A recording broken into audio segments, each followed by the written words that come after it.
Hai everyone, kita dari kelompok 8 kelas 11 IPA unggulan 6. Hari ini kita mau membahas sesuatu yang serius nih. Kira-kira membahas apa ya? Tapi teman-teman pasti udah baca kan dari judulnya? Sebelum masuk ke pembahasannya, kata orang-orang, tak kenal maka ta'aruf. Jadi kita kenalan dulu yuk sama kelompok 8. Perkenalkan, nama aku Syifa Ayu Ardianti. Hai semuanya, nama saya Andi Atorik Samudra. Halo semuanya, saya Muhammad Iksan. Hai semuanya, nama saya Ratna Salvia. Semoga teman-teman enjoy dengan videonya ya.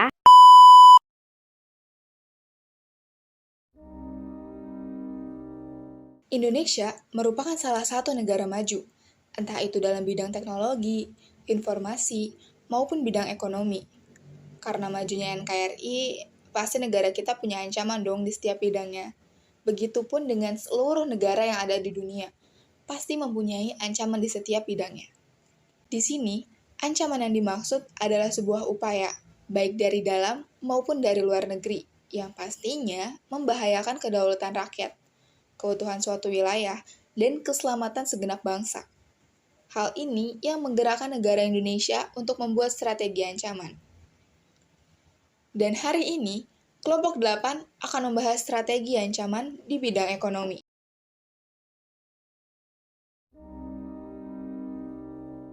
Teman-teman, membebaskan batas negara untuk berdagang atau yang biasa disebut pasar bebas antara negara merupakan sebuah ancaman loh.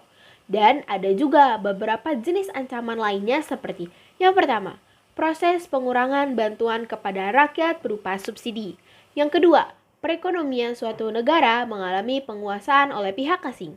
Yang ketiga, impor barang secara berlebihan yang menyebabkan stok barang menjadi lebih. Yang keempat, harga komoditi ekspor pasar dunia yang jatuh. Yang kelima, kebijakan embargo yang terjadi pada negara tujuan ekspor. Dan yang terakhir adalah meningkatnya angka kemiskinan dan pengangguran. Nah, kalau sudah seperti itu, negara dapat mengukur sejauh mana pengaruh yang dihasilkan melalui indikator tertentu terhadap pertumbuhan ekonomi negara.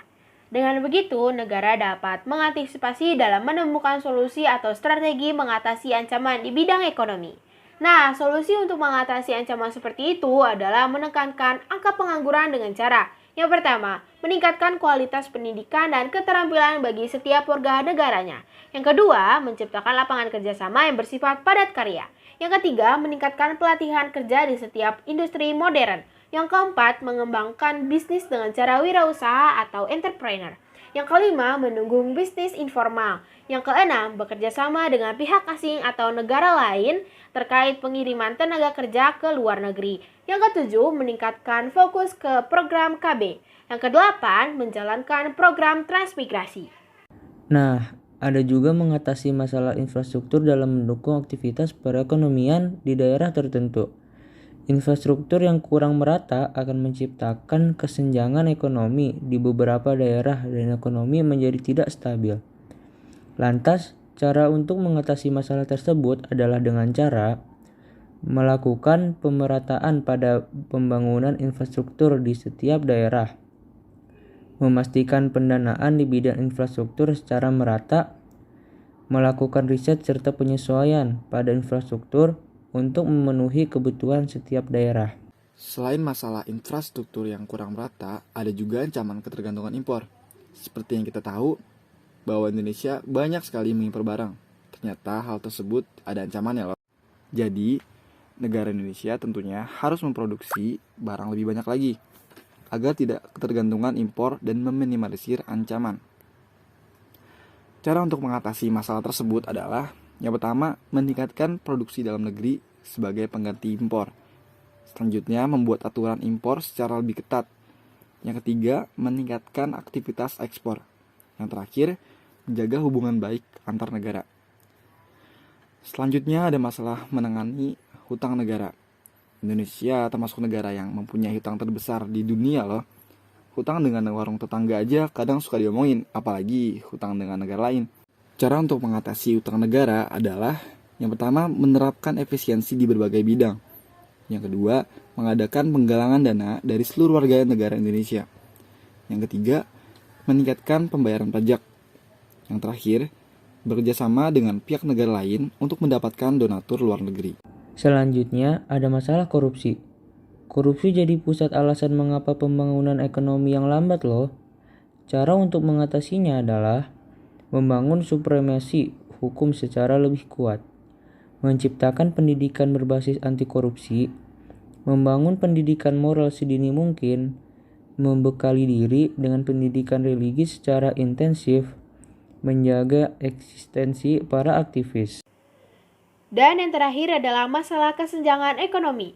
Nah, masalah ini juga menjadi masalah yang harus diprioritaskan dalam mengatasi masalahnya. Cara untuk mengatasinya adalah yang pertama, investasi melalui perlindungan sosial. Yang kedua, melakukan pembangunan infrastruktur di setiap daerah sesuai dengan kebutuhan. Yang ketiga, meningkatkan kualitas pendidikan. Yang keempat, menambah lapangan kerja. Dan yang terakhir, pemberian pinjaman dengan koperasi. Nah, teman-teman, tadi itu adalah masalah terakhir. Sampai sini gimana? Ternyata banyak ya ancaman di bidang ekonomi. Tapi ada beberapa strategi yang sudah terjalankan di Indonesia untuk mengatasi masalah tersebut. Teman-teman, kita sudah berada di akhir materi ini. Saatnya kami mengucapkan terima kasih buat teman-teman yang sudah mengikuti materi ini dari awal hingga akhir. Semoga teman-teman enjoy sama videonya dan saya, Syifa Yardianti pamit. Saya Muhammad Iksan pamit. Saya Andia Torik, pamit. Saya Ratna Salvia pamit undur diri. Sampai jumpa di lain kesempatan. See you and bye-bye.